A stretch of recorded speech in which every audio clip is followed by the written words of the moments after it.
হাই সকলোকে দিৱালীৰ মৰম জনাইছো। মই আছো, মোৰ লগত আছে পবিত্ৰনাথ মাজুলীৰ, সি ৱৰ্ল্ড চেম্পিয়নশ্বিপ খেলিবলৈ গৈ আছে বডি বিল্ডিং মলদ্বীপছত এই নৱেম্বৰ মাহতে। চ' মোৰ ফালৰ পৰা বহুত বহুত শুভকামনা থাকিল আৰু সকলোৱে আশীৰ্বাদ কৰিব যাতে পবিত্ৰই ধুনীয়াকৈ গ'ল্ড মেডেল লৈ আহে। দাদাৰ আশীৰ্বাদ সদায় বিচাৰো, সদায় আছে। দাদা, সেই যে আপুনি কৈছিল মোৰ কাৰণে, অসমৰ কাৰণে, ভাৰতৰ কাৰণে গ'ল্ড মেডেল জিকি আহিবি, তাৰে কিছু মুহূৰ্ত এয়া। দাদা, বহু কথাই আপুনি শিকাই গৈছিল, সকলো সময়তে সাহসী হ'বলৈ শিকাইছিল, আত্মবিশ্বাসী হ'বলৈ শিকাইছিল। কিন্তু আজি যে সকলো উকা হৈ ৰ'ল আমাৰ মাজত।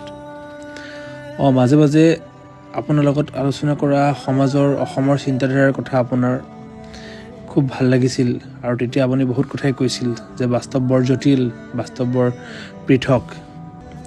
কিন্তু আজি যে সঁচাকৈ আপুনি কোৱাৰ দৰে নভবা কথাও হঠাতে হয় চাগে, পায়ো হেৰুৱালোঁ বুজি পোৱাৰ আগতে। বুকুখন হেঁচা মাৰি ধৰিছে দাদা, বহুত মনত পৰিছে, বহুত মিছ কৰিছোঁ আপোনাক। য'তেই আছে কুশলে থাকক, ভালে থাকক, সদায় আমাৰ অন্তৰত, সদায় আমাৰ বুকুত আপুনি জিলিকি থাকিব।